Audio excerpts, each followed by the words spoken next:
we'll get started. So what are the issues? These issues tend to be what is being talked about. However, the issue, it's actually none of these. These are just dog whistles to get a base of parents involved in basically harassing the school district. So words to watch for as we go through this. These are used by many of the groups that we've profiled and discussed in the last of our four meetings. This is our fifth meeting in the series on this. So as you go through as we go through the presentation, you'll pick out these words, and I've tried to highlight them in red so you can pick them out easily as we go through. So one of the words that was on that page is indoctrination over here. And this is how it's being used. Education, not indoctrination. And how I realized that this was more than a grassroots effort was I started hearing the word indoctrination used at multiple school board meetings. So I realized this is not something that people are coming up with by themselves. So we started looking into this, and that's how this meeting got put together some months ago. So there's a group called ALEC, which we have discussed previously. That's American Legislative Exchange Council. They write legislation and hand it off to state legislators to hopefully become a bill that's proposed. So if you're wondering why, for example, a lot of the voter suppression bills in states appear to be similar, it's because they are basically being written by ALEC. Sometimes the legislator who receives it rewrites the bill. So there was a conference in San Diego just a little while ago where they gathered to talk about critical race theory.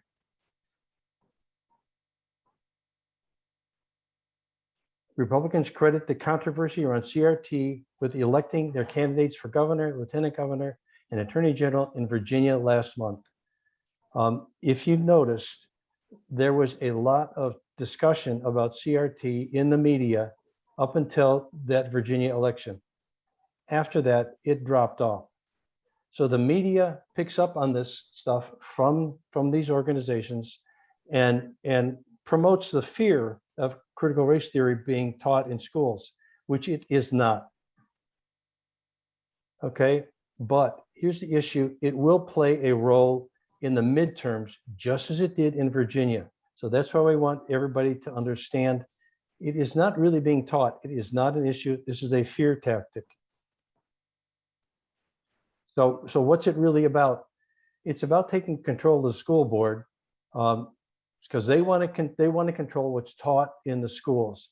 In other words, they don't want anything taught about racism or LGBTQ, the things that schools are trying to bring out in the idea of equity and inclusion.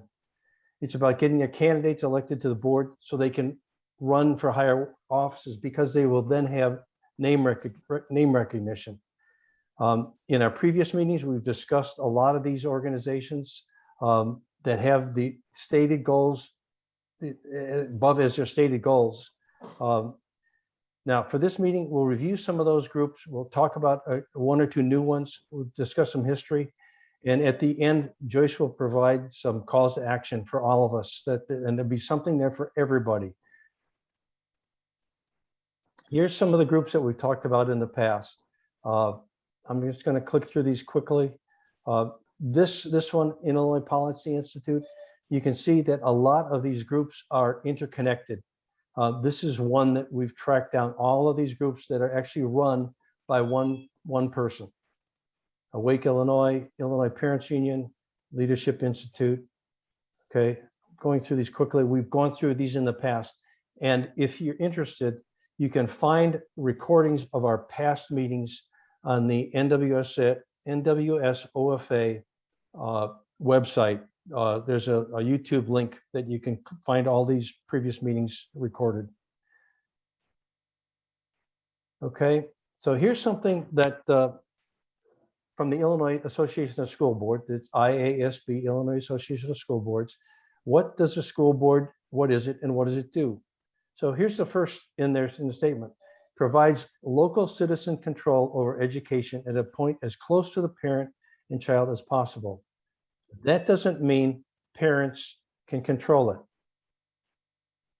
We are in a democracy. We're in a representative democracy, which means we elect the people to represent us at the school board, as in our legislature. And why do we do that? Because we can't all have elections on every issue that comes up. So what this says, this is a little confusing the way it's written, but this is saying this is for the school board to have control over the education. That's why it's important to make sure the school board is open-minded and progressive. But most important job is to hire a superintendent, and they have to know the difference between governance and management. Management is the administrator's job. So, as you know, there's some segments of our country that publicly acknowledge the ways our laws and practices and institutions harm Black, Indigenous, and other people of color, while the right has resorted to its usual dog whistle of distraction and division. And I hope you can understand that distraction. For example, there was a recent article about Joe Biden opening up the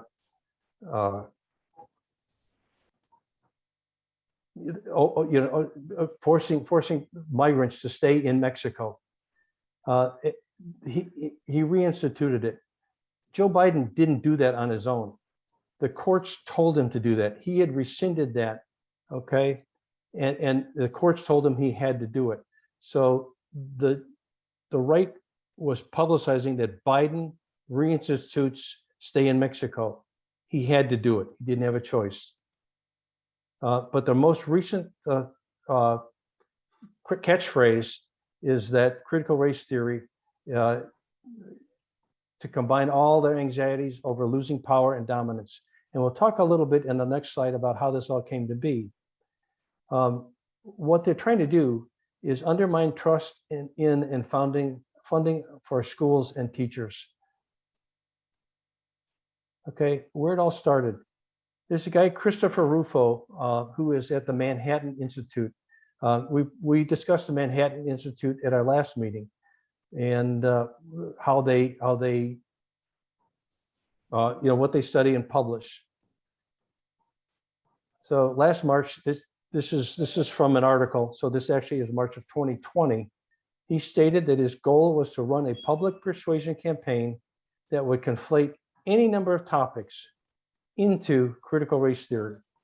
So again, critical race theory is not being taught in schools, but it's being used as a buzzword for people to get irritated and angry and harass the school boards over.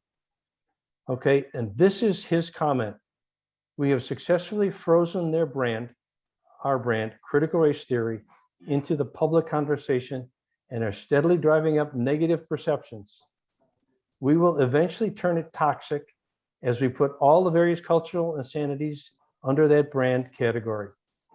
So this is where it started.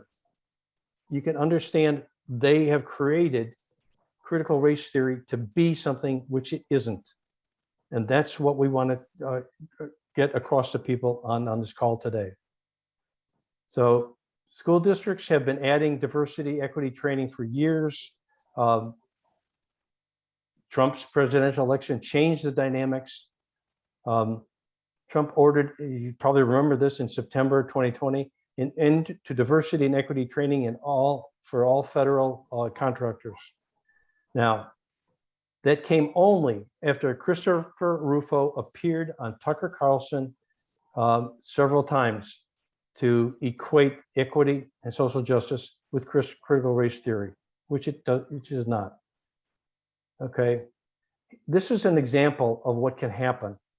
This is a principal in North Carolina who is accusing, he's accusing the school of firing him after just two months because he hired a staff that wasn't completely white, and he was also enforcing the COVID mask mandate.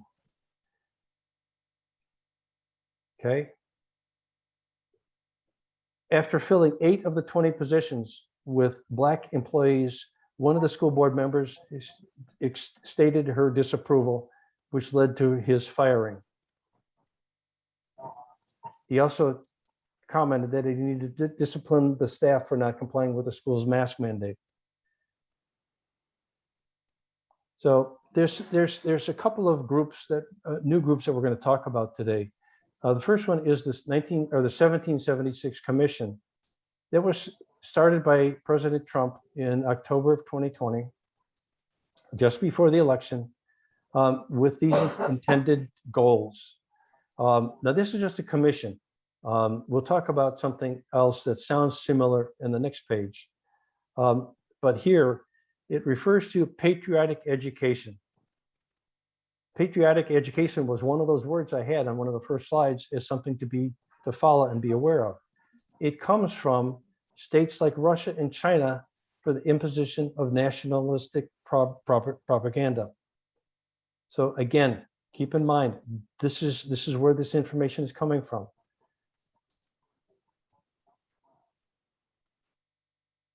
So this is the 1776 PAC.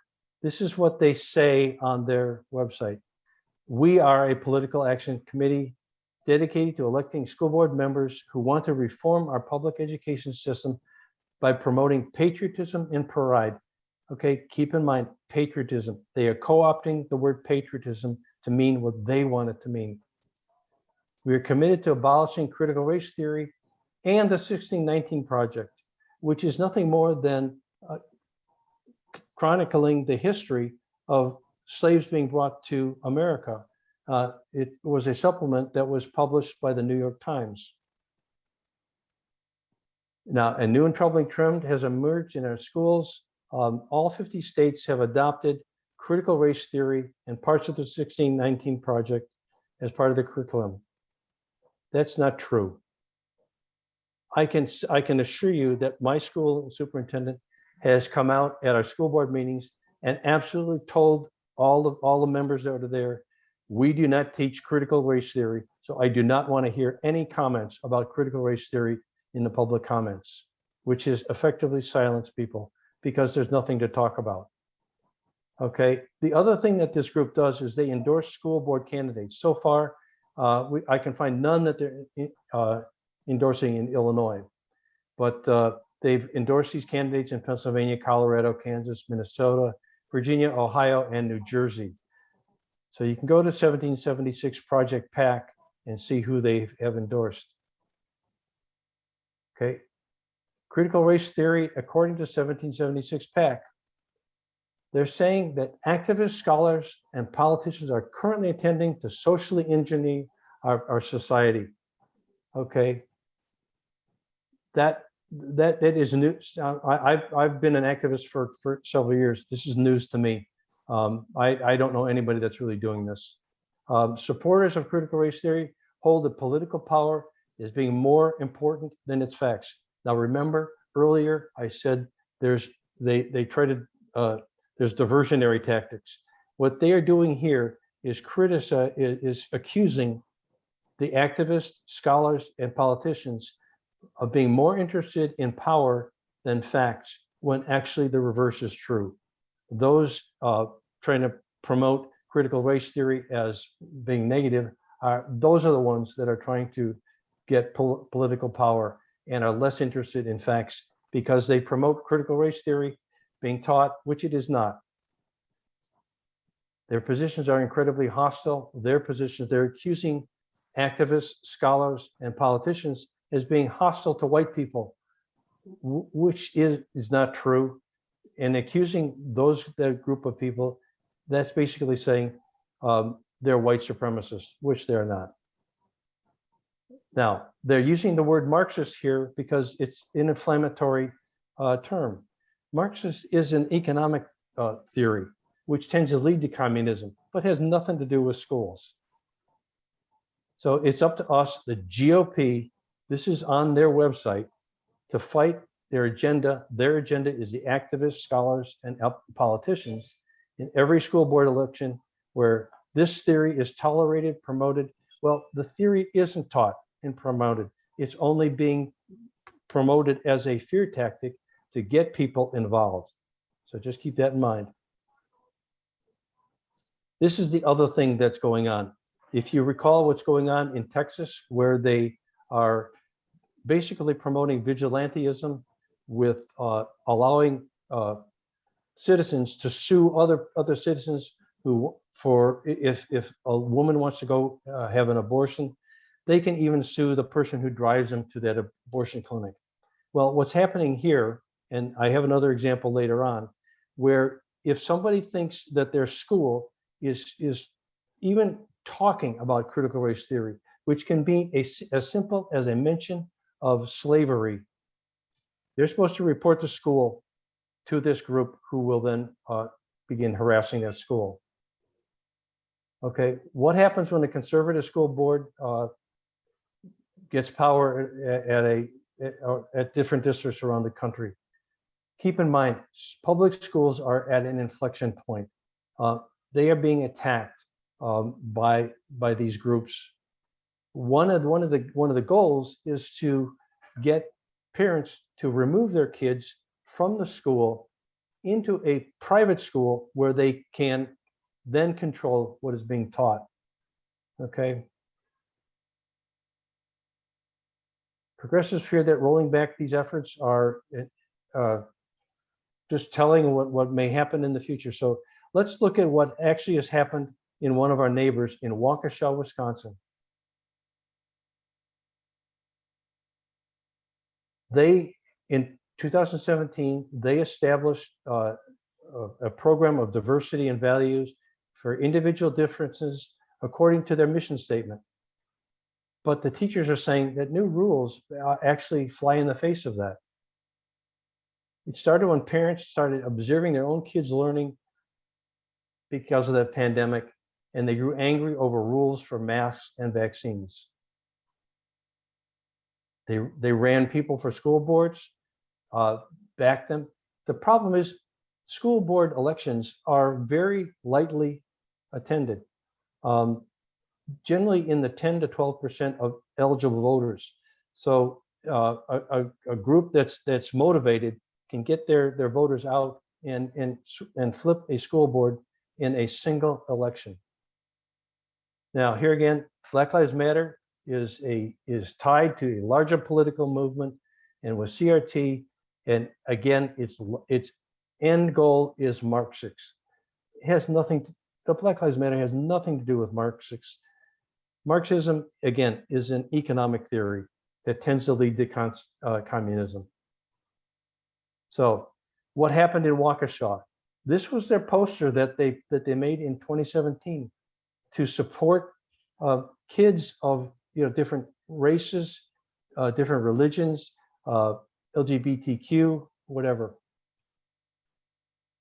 But they can't post it anymore because parents protested this diversity and inclusion. So there's a physics teacher, Greta Voigt, who is protesting. She's taking it on herself. And what we would like to see is actually more teachers involved in standing up for their ability to teach what should be taught. Actually, all we're advocating for is an unsanitized version of American history. So here she is protesting outside a school board meeting with her sign. Teachers can no longer display safe spaces. What this tends to me, what seems to me this turns out to be is it is bullying. Now here, look at this. In this survey, 47% of Hispanics, 45% of students of color, 59% of LGBTQ students don't feel they belong in school. That's bullying. That's bullying. And I think we can all agree bullying should not be tolerated for any kid, anywhere, for any reason. So what do teachers and students and teachers want? They just want to teach the truth. So this was a sign outside that they put together outside a school board meeting in September 15th. Now, the Illinois Association of School Board, if you remember, we talked about that earlier when I said, here's what the school board does, their responsibilities. The Illinois Association of School Boards withdraws from the national organization because they got a letter from two conservative legislators saying that they wanted to withdraw from the national organization because the national organization was trying to convince the Department of Justice to treat parents as domestic terrorists. Now, Joyce and I have been to school board meetings. That is absolutely not their goal. What the goal is to make sure people are safe when they attend school board meetings and not harassed and intimidated. We have seen people having to be removed by law enforcement from school board meetings because of their antics at many of these school board meetings. So what is concerning here is this comment he makes, Mike Bost, is this is a big win for Southern Illinois families. Why is it not a win for all Illinois families? And if it's not a win for all Illinois families, then it's not a win. Now, Mary Miller did the same thing. And if you remember, Mary Miller, shortly after the January 6th insurrection, made a comment that she agreed with Hitler that capturing the youth, the minds of the youth, was a good thing. So she is following the teachings of Hitler. So who's doing the disrupting? Politicians, commentators, characterize people as uniformly as their parents. But are they? Are they really? There's at least 165 local and national groups. Now, again, these national groups splinter into or set up local groups to appear as grassroots groups, which they obviously aren't because they're part of a national group, but they want to appear to be a local group. Many of these groups have connections to prominent national right-wing advocacy organizations. We've talked about all these, especially the Heritage Foundation.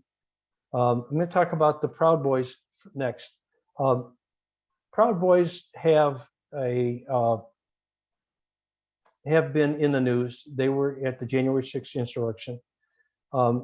There was an article, if you get the Chicago Tribune, in Friday's Chicago Tribune, on page 2 of section 2, about the Proud Boys, how they teaming up with local anti-maskers to disrupt school board meetings and stage school protesters.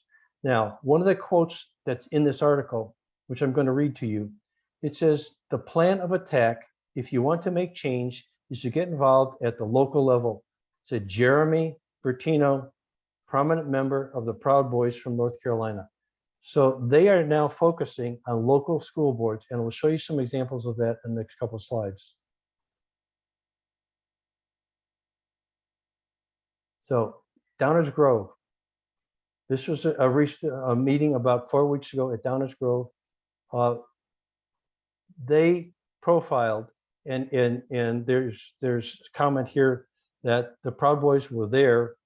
They were speaking up against even some of the students who spoke, calling them pedophiles. Here's one of their leaders who was at the January 6th insurrection. He was in attendance at the Downers Grove school board meetings.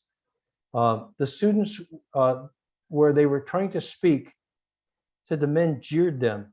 Now, Joyce, do you want to make a comment about that? You've been at some school board meetings where that has actually happened.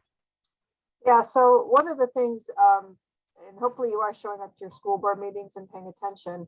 In my district, we have the largest high school district in the state of Illinois, and we have had students many times show up to school board meetings asking for mental health resources, talking about misogyny, sexual assault, multiple issues. And in some cases, even talking about the importance of masks because they want to feel safe for themselves and their families. we have had groups of parents boo and jeer these students when they're speaking, asking for mental health resources, and being safe in school. I cannot tell you, as a parent and community member, I literally wanted to cry. I think there's absolutely no excuse for that. And it's truly heartbreaking, literally booing students for speaking up. Yeah, and again, as you can, I think all of us are against bullying. And that is what that is. Parents are bullying these kids, which is wrong. So Downers Grove has set up a unique group just to support this nonsense. They're against lockdowns, masks. Okay, it's happening here. So if you don't think it's happening locally, I have examples in the Chicago metro area where it's happening. This is Elmhurst. This just happened just last week. Okay. Anti-mask. This is Lyons Township High School.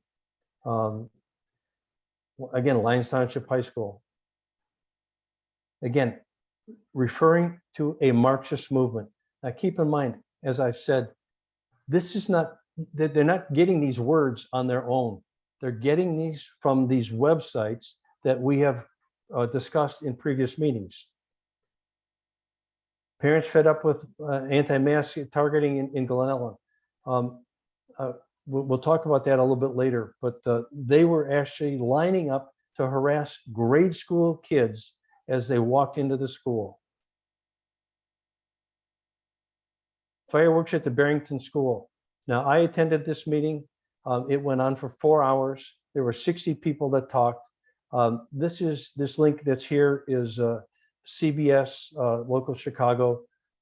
They have a nice review of the meeting and what happened, and actually have interviewed some people who attended that meeting. But there were a couple people that actually had to be removed by police, and they had to have a 15-minute intermission because of all the commotion being created by the pro-COVID people.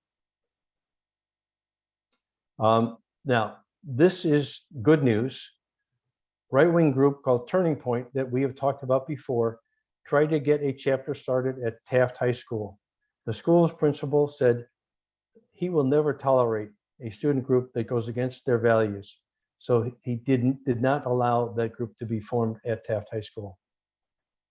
Nope. Go to the next page. Okay, so legislation is happening in multiple states. Sorry about that. I don't know why that's happening. So as of November 24th, not too long ago, 29 states have introduced bills or taken steps to restrict teaching of critical race theory, which of course isn't being taught in the first place. Mississippi has these 4 bills that they pre-filed. These bills are already on the docket for consideration in 2022. Wisconsin introduced a bill in June preventing teachers from promoting race.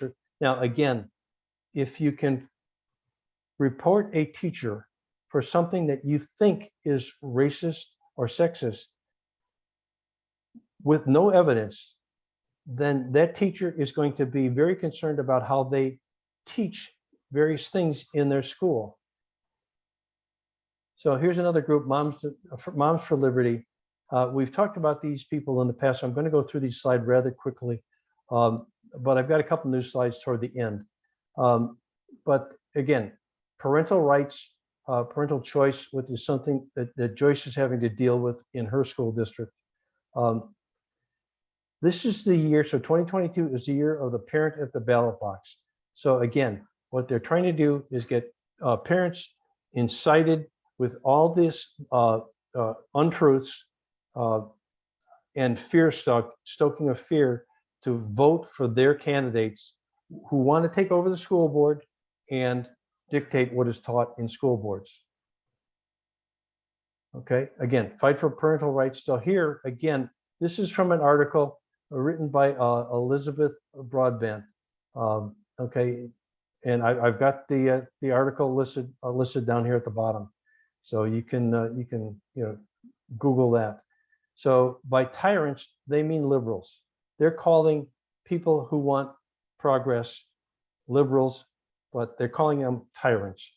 And you're a tyrant if you don't support a white, straight, Protestant, American dream, guns, and Donald Trump.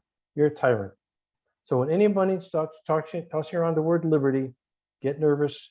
When they say something is for liberty, get more nervous.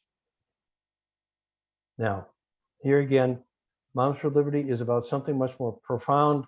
Frustrated education system that's long put powerful interests. I don't know what they're referring to, but again, powerful interests. They're creating an issue that isn't an issue, reclaiming our natural right. What's our natural right to direct education? What is our natural right to direct education? So this is the new page. This is from their page. They want to hold decision makers accountable, replace them with liberty. There's a word again, liberty-minded individual. What does that mean? It doesn't mean liberty. It means what they call liberty. Spread awareness and understand the limited role of government. In other words, they don't want to be told to wear a seatbelt. They don't want to be told to have to wear a mask. They don't want to be told that they have to quarantine. They stand together against government overreach and intimidation.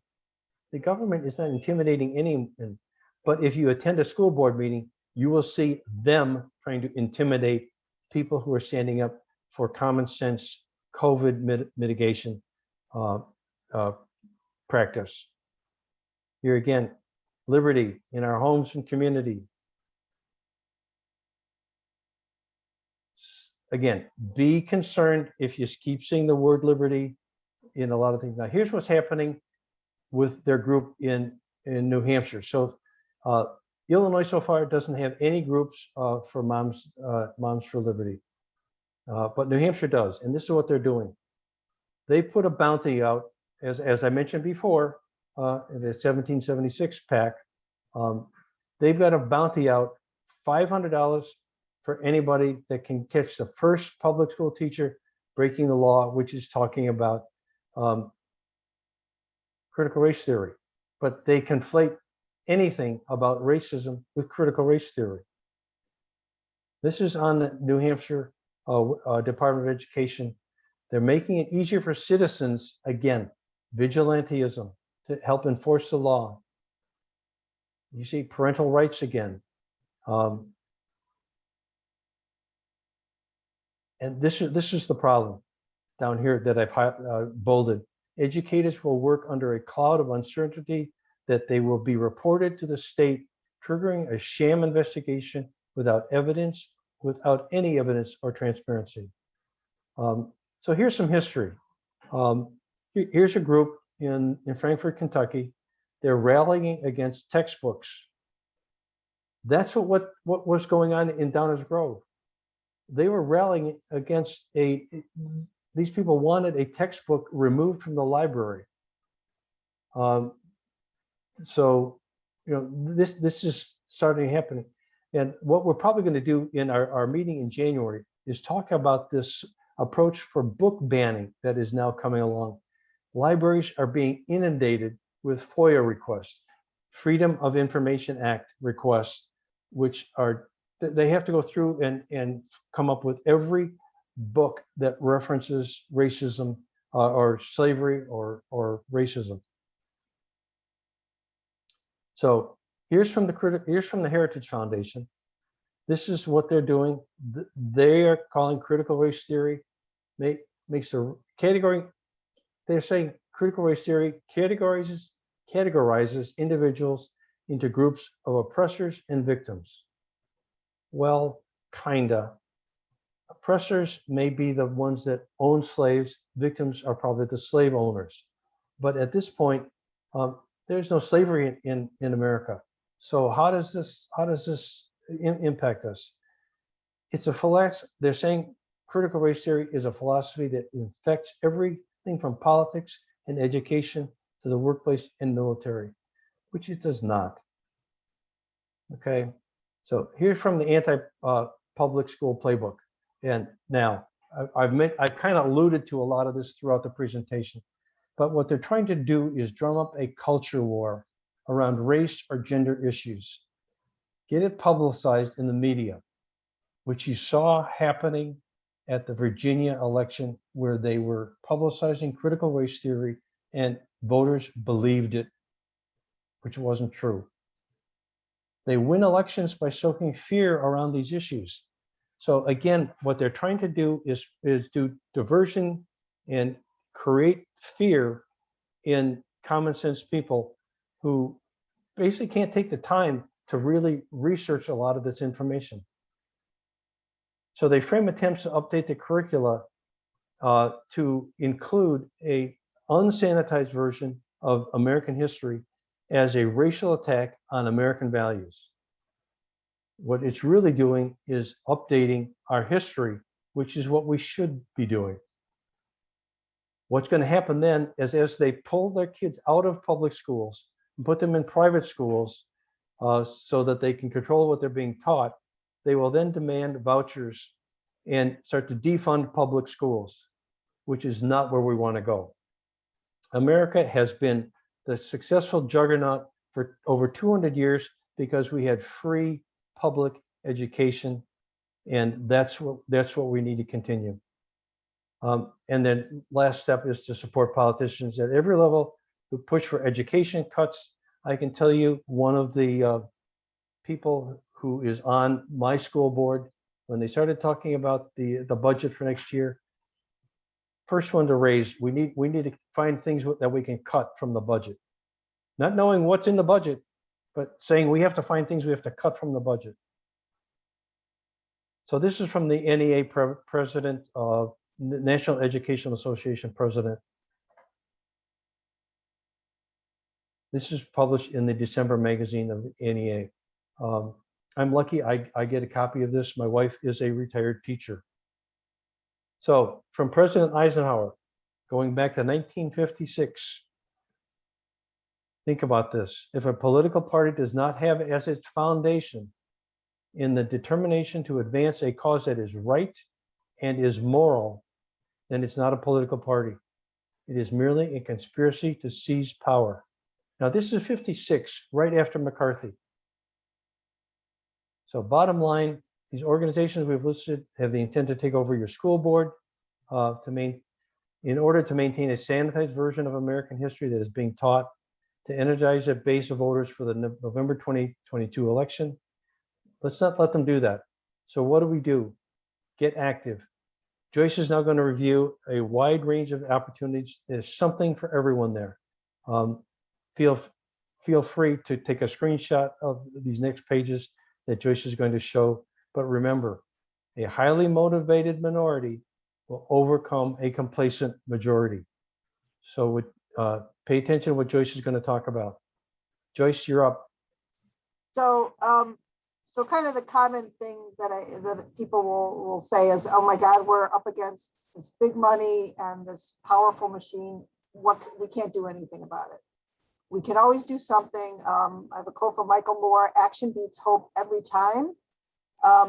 People who want to have fair, equity, honest education, I believe we're the majority.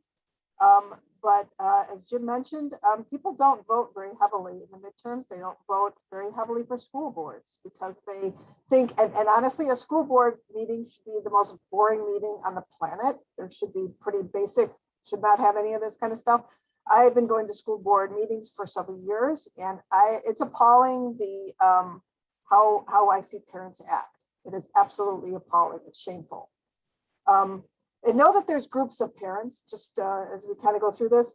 Some of them are just falling into the mask is making my kid's brain disappear. So you have some that are kind of just falling into that, but once they kind of get hazed into this, they're being pulled into this whole CRT nonsense and everything.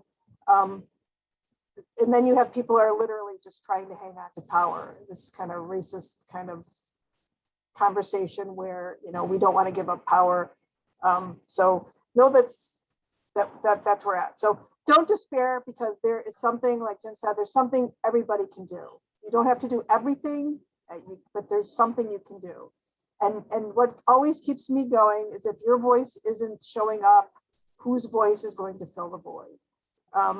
And in our school district, we have a lot of angry, hateful people.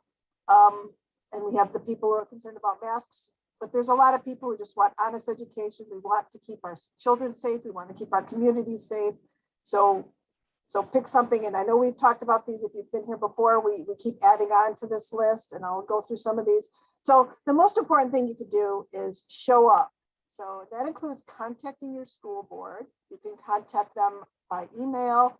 You can, normally you don't call, but you can do a quick Google search on Board of Education, your district, and you'll get the meeting scheduled. You'll get how the meetings are organized. You'll often get the agenda. You'll get a link to previous meetings. When you are mailing your board, please be short and professional. Know that the FOIA requests can and will be getting emails that go on between the board or the superintendent. So know that that information that you're presenting to them may be come out in a FOIA request. But absolutely communicate with your board. This is probably the easiest thing you can do, is just make sure your voice is heard. Attend school board meetings. This is so critical because even the minority, if they are showing up, more of them are showing up at a school board meeting, that often is what the community is seeing, or that's what the school board is seeing. So make sure that the voices for equity and honest education are going to be more than this anti-mask nonsense, which of course is pretty absurd. Sign up to speak or somehow other ways show support. So when you Google the Board of Education, often, and I know in my district, and I think this has probably become pretty common, you'll have a link to the agenda. You'll see the detailed agenda. You'll see when the public comments are showing up. And you might have to go through the site a little bit more, but you can also find out how the public comments are structured, how many minutes you get, how you sign up. Do you sign up in advance? Do you sign up when you get there? So you'll understand how much time you have and how you can sign up. You can also view the board meeting videos. Often they're going to be live streamed. This started with COVID, or sometimes they were doing this before, but you can also see them after the fact. So if you can't say, we have some really long board meetings in my district. If you don't want to stay for the whole thing, but there's some piece you want to see or you can't show up, you can fast forward through the video and see maybe just the public comments or certain sections that you're interested in. Know that at the end of the agenda, there is some really important things discussed. There's often meetings related to different teams, different project teams that are going on, and there's a lot of important information that can show up in those. Recognize who's showing up. So as Jim mentioned, we sometimes have the Proud Boys show up, and they are usually pretty open about who they are. Sometimes they'll have a certain shirt on. They will use certain phrases, like Jim said, CRT, that's, it's not taught in schools. It's not taught in, it's higher education if it's taught at all, or in law school. So, if these terms are coming up, or, if they start using those, you can try to piece together where they're coming from. Note the names. People state their names at the beginning. Jot them down and write what everybody's saying. So you have a kind of your own record of who's showing up and what they're saying. Sometimes people are showing up from out of the district, and you can also tell that based on how they introduce themselves or some of the things they're talking about. Join local progressive groups. And, you don't have to be a Democrat. I mean, a lot of these are bipartisan, they're nonpartisan elections, but it doesn't mean that you can't be a Republican and be supported by even me. And I'm super progressive. But if you're standing up for social issues, honest education, I'm going to listen to you, know what the issues are. But the whole goal really is to organize and not be one voice. Organize and find out who the progressive groups are in your area, whether that's Indivisible. In my area, we have an Indivisible group called NWSOFA. The local Democrats, you can find them. Once you find one, you're going to start finding all those local groups. Facebook pages for these groups, and they are on the conservative side, and they are on the pro-COVID conservative side, and they're on the anti-COVID honest education side. A lot of them are going private, and I'll tell you, there are people lurking in both of those groups from the other side. Just know that that's the case, and feel free to be one of them. If you want to go lurk at the other side, but make sure that you're finding out what's going on. But those private groups are really a great place to start organizing and sharing this information. Again, everybody can't go to every meeting, but we need people to call the rest of us to action when we know something's of concern coming up. Signing witness slips for education bills. A big thing is know who your school board members are. If this is your community, you want to know who those people are. It's not going to be a secret if you show up to a few meetings to know how people stand. And again, you're not looking for their political affiliation. You're looking to how they protect the community, how they protect school, and how they are protecting education and equity. Take a note of the votes and the discussions going on. They are very easy to find, school board members. They show up to a lot of activities. They do a lot of work in the community. I am constantly impressed with how much they do to support our students and our school board. So I thank them for the service if you do see them. Find medical professionals, mental health professionals, lawyers to speak at meetings, at school board meetings. Often those are the people that are interviewed. I will tell you, we've had school board meetings where we've had pediatricians talk about how masks are dangerous for kids. That would not be a pediatrician I would ever go to, but that's the person that they end up quoting in the newspaper. So make sure that you have people on both sides. Letters to the editor are going to become more and more important. This is going to be something that we're going to start working more on in future meetings, is actually messaging and how we actually communicate and start making our voices heard beyond just the meetings. Again, create a group to show up. It can be your community group, it can be your neighbors, it can be friends groups, progressive groups. Make sure that you're showing up as groups. Some of these other people, honestly, they can be scary. We have seen violence even in our local communities. So it's safer. Sometimes feel free to make sure you're walking people to their cars. I know we've had students here, we made sure that they got to their cars safe, or their parents pick them up. A lot of times you can wear similar colors. When we were protecting students or supporting them, speaking up for mental health, we wore yellow as sort of a support. One of the things you can do, and even though it's told not to react in school board meetings, and our school board meetings, people clap. It's a very clear indication of how the support is going. But again, be respectful of people speaking, but certainly show your support for people that you agree with. Online petitions may not make change, but again, they're another way of showing support, and they're something that you can use in your messaging. Say that people are supporting, like they're against the lawsuit against Governor Pritzker for the mask mandate. So you can find out about what your school board curriculum policies are. If you are a parent and you're complaining about the curriculum, but you don't go to open house, or you're not finding out about what the curriculum really is, that's kind of an obvious thing. Honestly, most of this is not secret, and it's not, it's really straightforward. We hire professionals to go through the curriculum, but you want to make sure that, that you know what the policies are. Again, CRT not caught, it's taught, that's nonsense. And find out about, and this is really important, equity and wellness programs in your district. We have an equity and a wellness program in my school district. I think the gym classes in most places are starting to become wellness. We have this new sexual or health and wellness bill that's recently passed in Illinois. The other side is trying to talk about how it's perversion and it's pornography. It's absolute nonsense. You can read about the bill. It's completely straightforward. Most of your districts are probably already doing a lot of this anyway. What it does is it sets a standard of level of education. School boards still create their own curriculum, but they have a minimum standard that they have to reach. One of the problems that the other side has with this equity and wellness bill is that it protects, from a racial perspective, students of color, and it protects LGBTQ students. Those students are generally the most targeted, and that's clearly a problem that they have, because they'll mention that up, and they'll mention that in their comments, and they'll usually use some slurs and make really nasty comments about a person's choice of their gender identity. running for office and finding people to run for office is absolutely critical. This is happening on the other side. They're being well funded.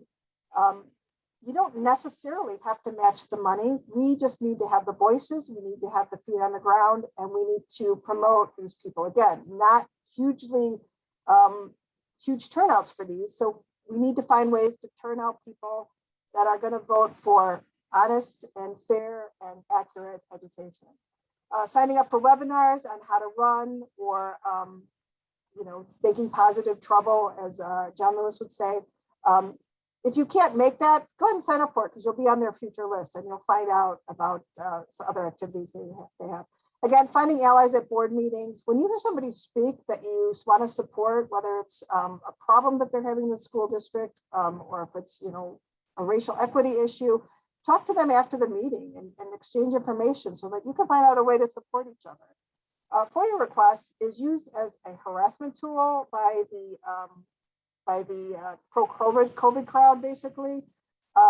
In our D211, there were 23 in the last month, and that's pretty common. FOIA requests we can also use. You can find out, and I see some stuff in the chat, find out about how minority students are being treated. Minority students may be the minority in the school, but they are very often have a much higher rate of behavior incidents, according to the school. Find out what those numbers are, because that's of some concern. I've talked to somebody even today, watching hall monitors. They happen to be in the school. Watching hall monitors just target kids of color and start sending them to the principal's office. We need to know what's going on there. So use FOIA requests judiciously. Don't use them for harassment like the other side. But we need to find out what's going on in our schools. Again, network, and most importantly, vote. We need to make sure that our voices are heard and that we're getting our neighbors and our friends and people, again, who care about safety in schools and honest education. We want to make sure that we're being heard and we're getting good people on our school boards. As Jim said, every school board can be turned in one single election, from having pro-equity and believing in honest and fair education and actually promoting and supporting their teachers and their school boards, and those can flip in a single election, because these are normally 7-people boards. And support your teachers, your board members, your superintendents, and the students when they are speaking up for equity and honest education, because we know across the country more and more teachers are turning away from the profession because they're being asked to do more and more, and basically being accused of things for just trying to speak up for honest education. Some of the messaging, so not to go through this whole thing because we're kind of running on time, but again, messaging is something that we are going to be speaking more and more on in the future. But be inclusive. This is really important. When you're speaking out, whether that's in an email or if you are in public comments, we should all want an honest and accurate education for our children, and truthfully, all children benefit from our equity program. It is not just something for kids of color. This is something that benefits our entire community and all our students. Reclaim those words, some of those words that Jim had presented. Reclaim freedom and choice. Parental choice is something that I believe in, but it's a choice for my kids to have an honest and accurate education. So that is important, and make sure that we're reclaiming those things. Talk about the things that are important, and call out the lies. Okay. These are just a link of just a few messaging resources. We're working on a resource kit to try and improve this, but again, this is just another way of and make it easy. If you're going to speak out at a school board, when you share that information with other people, let them know what's going on in your community, your progressive groups, and tell them what the issues are, and even give them a little sample script that they could send in an email or use as public comments. Make it easy for people to speak up. And these are some public comment samples again. So these are just things you can start with, and use them again and share them so that people, sometimes it's hard for people to speak publicly, or sometimes they just don't know what to say. So give them something easy to say. This first one in particular: children deserve an honest education about race and racism in this country. Attempts to squash these conversations are attacks on a multiracial democracy, justice, and community. When I went to school, we didn't learn about Juneteenth. We didn't learn about the Tulsa Race Massacre. We didn't learn about the Trail of Tears. We learned Christopher Columbus was a great guy. Honestly, that did not serve me well to hear that over and over. The founding fathers did a lot of wonderful work, but let's face it, people who are 3/5 of a person and counted, their vote would only count for that. Women not being given the right to vote, people of color not being given the right to vote. Serious problems, and we need to address that, and we need to talk about it. It's what happened, and we need to talk about it. Kids can handle that. Some resources here for running for office. If you want to run for office, you can always drop something, in these meetings to the chat. You will get support. You will find your support. There's support online, and there's local support in those progressive groups. You would be surprised how much people are willing to help you when you step up and are willing to do this. It's hard work, but people will support you and give you that. That Hey, help. Joyce, let me just add to that. If you are thinking about doing this, get involved early. Don't approach a group saying, now support me, when it's like a week before the election or a month before the election. They need to know you. They need to know that you are interested. So get involved early. I totally agree. And be showing up already to school board meetings. I mean, and if Yeah. you haven't been going for a long time, start looking at some of those old videos. Know what the issues are in your community and what you bring to change. When I've supported school board members in the past, I don't ask them, again, I don't ask their political affiliation. I ask them, these are the issues and where do you stand on them? And then I will do what I can to get you elected. So yeah, know what's going on and be part of the community. And know that you are the one we're waiting for. You have a voice, you can make change. You can make change in your own way, and collectively, grassroots, that is how we make great change. That's how we make good change in our community. So I want to thank everybody for attending. We'll now open it up for questions. I just want to make a couple of announcements. First of all, I want to thank everybody for not interrupting and paying attention. The other thing, we will be doing this again on January 22nd. I know Kim said at the beginning that we do it on the third Saturday, but because the first Saturday of January is New Year's Day, we're shifting it 1 week. So the 22nd is actually the fourth Saturday, but we're going to make it the third Saturday. Okay. The other thing, Joyce and I are working on a panel discussion the evening of January 27th, which we'll be posting a flyer and links to how to sign up for that shortly. So that's the end of the presentation. And somebody want to start clicking through the chat questions? Do we have time for that? Jim, I wrote down some of the questions so I can rattle through them quickly. And I just asked if I misstated your question, please speak up. So in order that they were received, first from Rena. And if this was covered already, please let me know. Can you tell us where the Christopher, sorry, trouble reading my own writing. Can you tell us where the Christopher Rufo quote about CRT came from? I can. It was at the bottom of that page. I'll have to look it up. Just a second, and I can post it in the chat. Okay. While you are doing that, Jim, a question from Joe Little. Do we know why they feel like they don't belong? And Joe Little, add context to me for us if I'm not clear on that. If you're still here. I think that was related to the quote about how LGBTQ students and Hispanic students and people of color don't feel like they belong in their communities or their schools, if I'm not mistaken. Thank you, Joyce. So one of the things, and literally I spoke with somebody today about this, a parent who happened to be at a school, and she noticed that even the hall monitors were looking at the kids of color were actually being picked more frequently to be sent for discipline for different reasons. So and somebody asked a question about this, I saw as well, about finding those statistics. Now that to me is a quite reasonable FOIA request, is finding out if it's not posted somewhere on your district's website, asking how, what's and mostly you can find out the level of minority students in your school, but find out how the discipline is being handed out by race. And if it's not included, it should be. It needs to be included, and that should be if you don't have an equity program, and even if you do, that has to exist, because if they're being, more frequently sent to the principal's office, that's a problem. Why is that? Thank you, Joyce.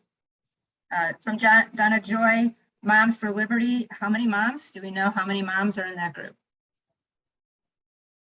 That's a national group, and there are none in Illinois at this point.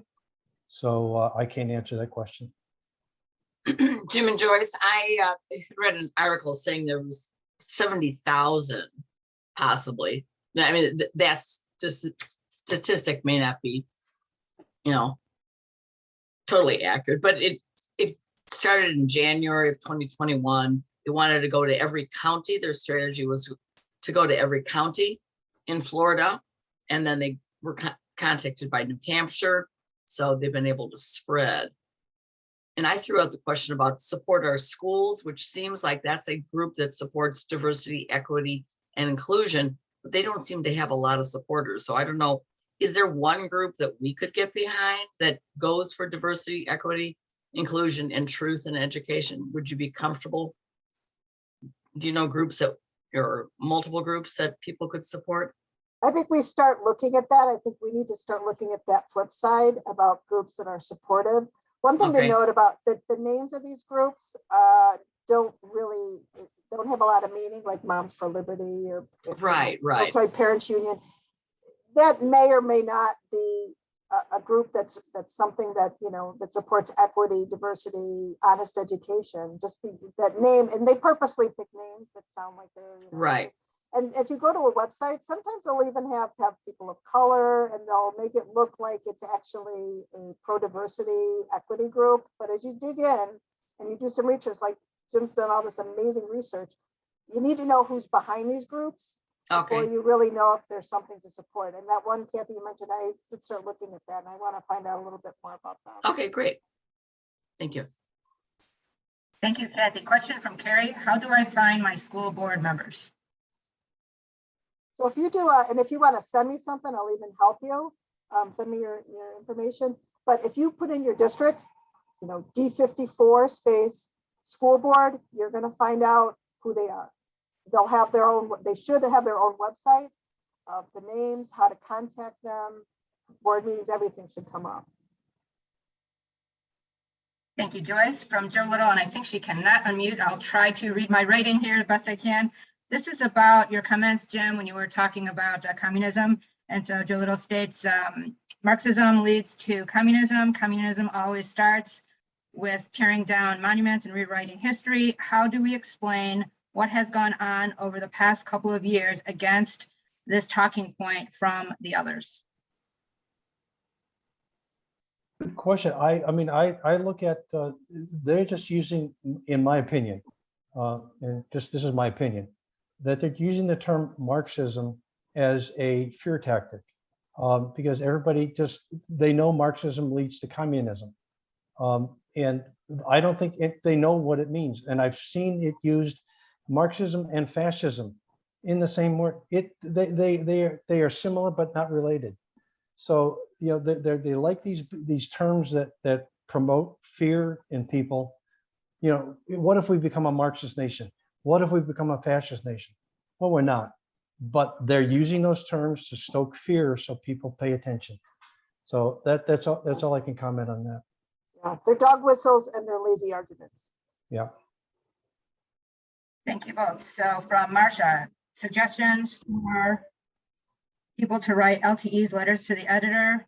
Elmhurst only has one paper, so Marcia is asking for what should she do if Elmhurst paper Independent, I believe she said it was called, is not the right forum Any ideas as far as other papers? This might be a question we can ask Terry. Terry, everyone, is our press secretary who couldn't be with us today, but will hopefully be helping us in writing these LTEs. Any suggestions, Jim and Joyce? I would say you can use Facebook pages. You can use your patch. So every patch exists throughout every community, I think. There's Daily Herald. So those are different ways of getting that word out. But show up at your board meetings and just get word out in social media even. Rose, we have a couple of, so Carrie Shug and Heather McMeehan. Okay, do you want to cover these? I have two more. I'm just doing them in order. These two people were the last ones I had listed. I know there are more questions that came after that. And this one I do think that I can answer. This is from Rena about a base template letters. I apologize. I posted the presentation that Joyce and I made from last week. There's a lot of other stuff in there, but if you just have patience and scroll to the very end of the presentation, there's a plethora of templates for different situations. And this comes from the great Anat Shenker-Osario, by the way, who is going to be presenting at another one of our forums on January the 12th. But please take a look at that link I posted. And if you do want to save the chat, there's 3 dots at the very bottom, and you just click on that and save chat. But anyway, that link I sent you of the deck will give you templates for LTEs. And as Joyce and Jim stated, we will be covering that in the future. The last question I have written down, not all of them, because I know there's some more in the chat, and we'll go to the hands next. From Joe Little, minus discipline, what other types of things are being done by administrators and teachers? Sorry, I can't read the rest of my writing. I'm sorry, I think I have it for to highlight what's going on with underrepresented groups. And I know you covered that somewhat already, Joyce. And Joe Little came off mute, so okay. If you want to ask your question. No, that was it. Just what we talked a little bit about discipline in the chat, and I'd like to have a conversation with my superintendent and ask about those statistics and see if they break them down by racial group. And I'm wondering if I'm going to have that conversation, is there anything else I should be asking? I would also ask what kind of equity program that they have in place, if they have something in place. We have a fledgling one in D211, and we're just starting to get, it's been going for a year, but we have conservative board members trying to derail it rather subtly. Yeah, another thing that I would suggest, my school board here in Barrington, last year we hired a person whose specific responsibility is diversity, equity, and inclusion. His full-time job for the whole school district, which is like 9,000 kids, over 75 square miles. So that is something that I think, Joyce, I think your school district is looking to do as well. But you can promote that. And I know the College of Lake County a few months ago they did approve hiring somebody to fill that position. But I attended that meeting, and there was all the right-wing protests that you would expect that we've already talked about. But it's a good thing. We need to face this. We need to get through this. Thank you. Okay, and Heather, would you like to come off mute and ask your question?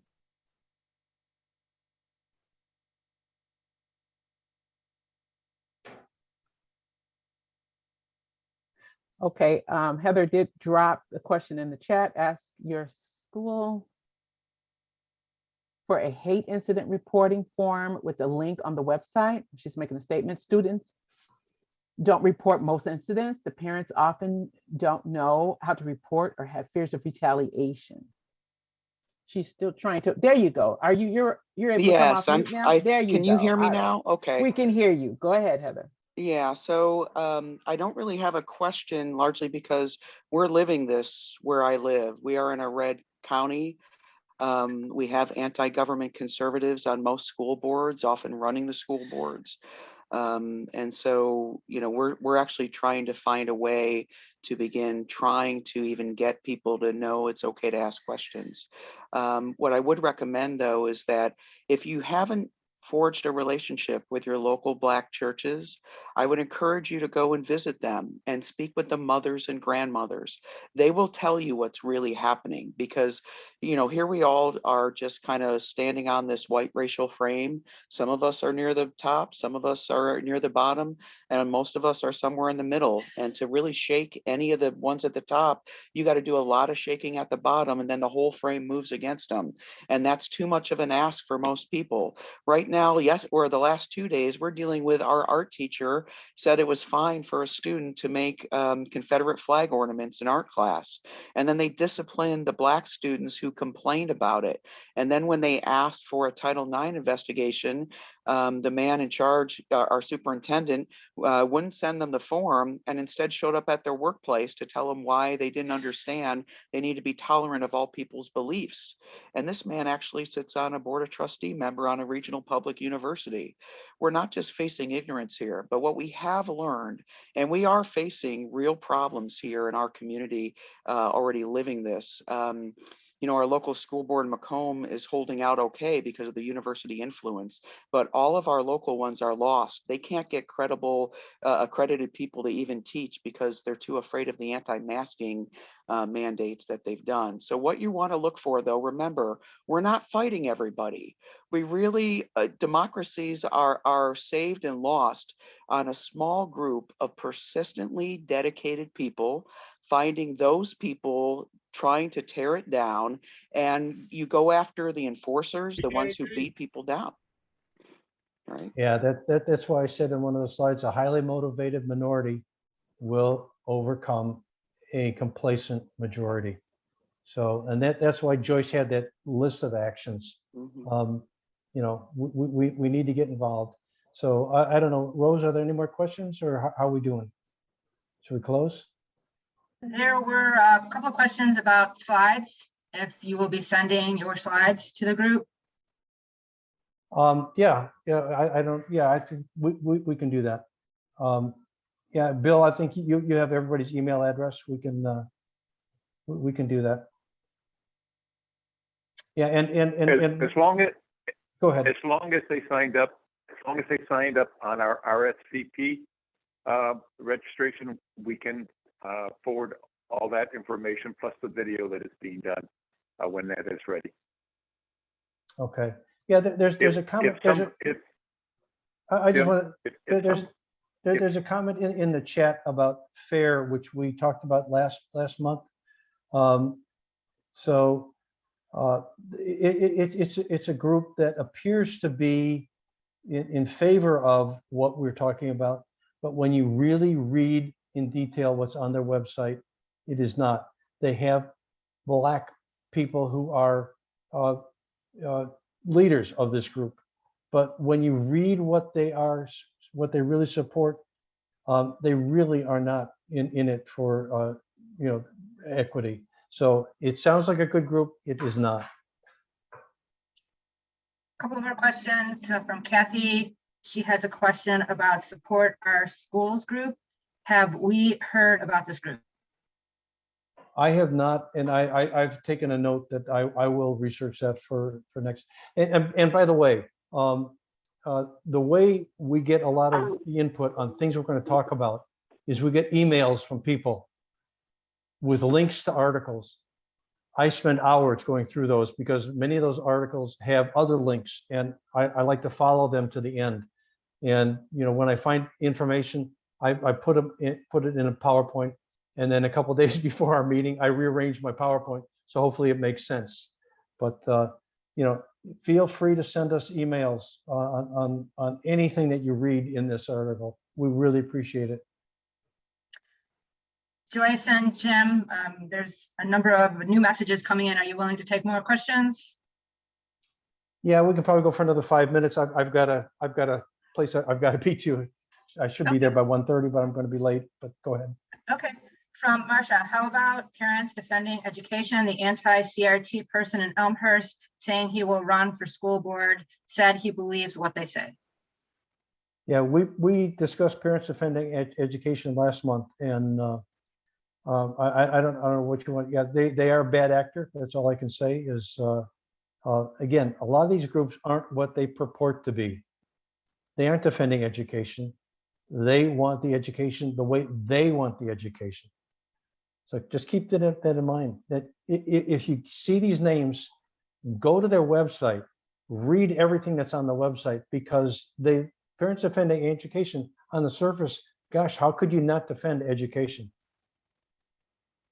Read their website. They're not what we want.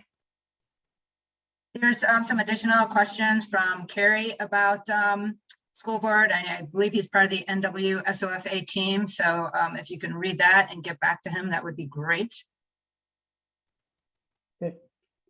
Carrie, I can't answer that. I don't know how your tax bill comes out. I assume it does, but and then from Rena, and I want to thank Rena and many people on the event today, the participants that shared so much useful information, as well as the great information that Jim and Joyce shared. And this is from Rena. Ann Fair Foundation Against Intolerance and Racism is totally the opposite and has a robust board of over 30 very highly influential people of color speaking from the script and quoting Dr. MLK.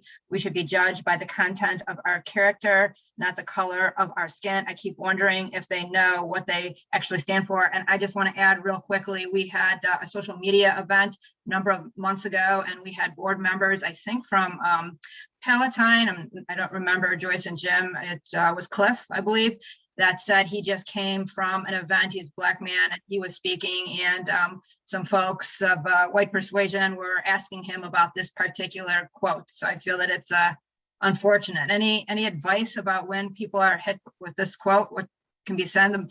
Essentially, Martin Luther King being used against those of us trying to promote REI.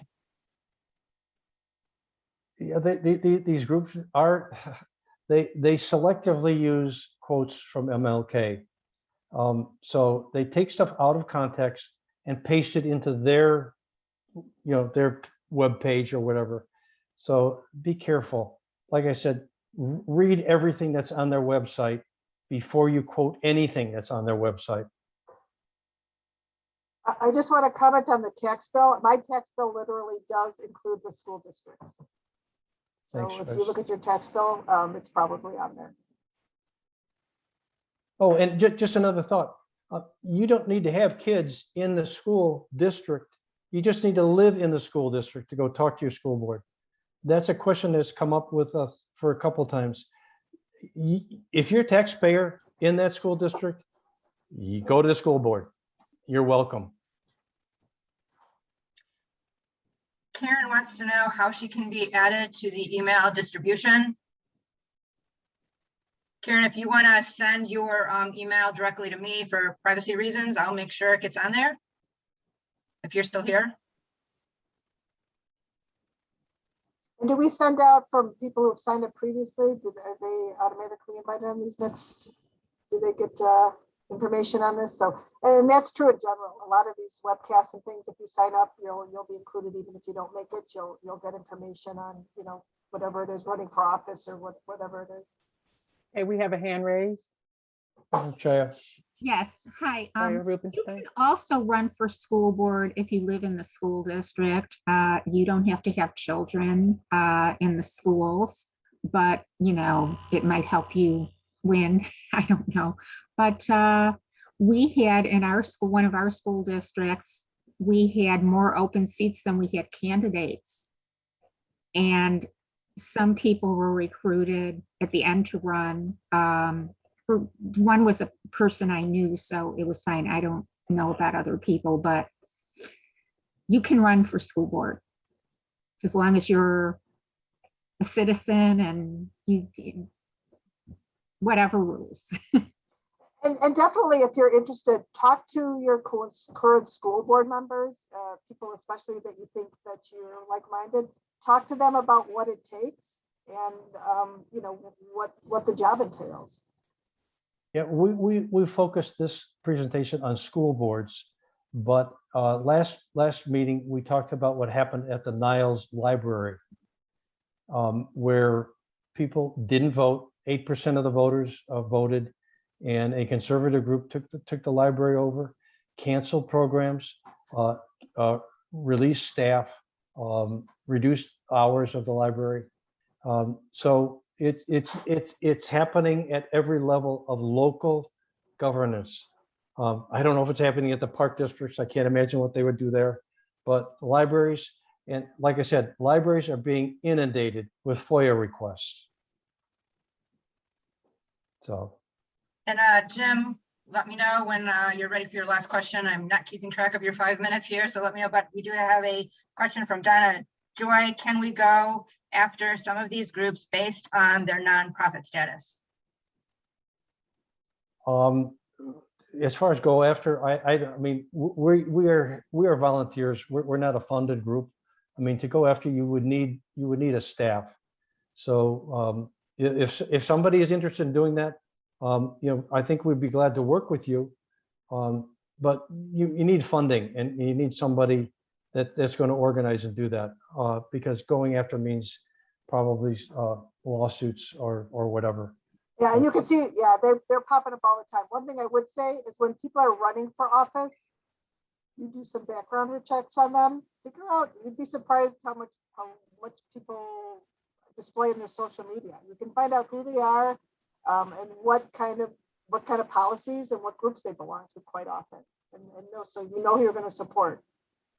Expose Yeah, them. thanks for bringing that up, Joyce, because yeah, that's something we talked about in an earlier meeting is do your homework. You can go on, you can find out all kinds of stuff about school board members from their social media presence. So do it. And then what you find out, if you find out things that you don't like, publicize it. Yep. That's the last question that I see. If there's anyone else that has a question, perhaps that could be our last question. I see Chaya's hand up. Oh, I just wanted to say too, to make sure to go when the League of Women Voters has their forums. There were some, there were 9 people running for, I think, for New Trier School Board. You really need to attend the forums. They're all recorded and, and maybe still available. You can go back and see what people said who ran for school board. But you should always watch those because the moderators are experienced and ask really good questions, and you'll find out a lot about the candidates when you vote. Shia, good point. Yeah, and you can submit your own questions to those forums. Submit questions, make sure you record the answer. So when they're running, you can, if they give you an answer you don't like, you can then come back at them. I also want to thank Heather for being here and for all of her great commentary in the chat.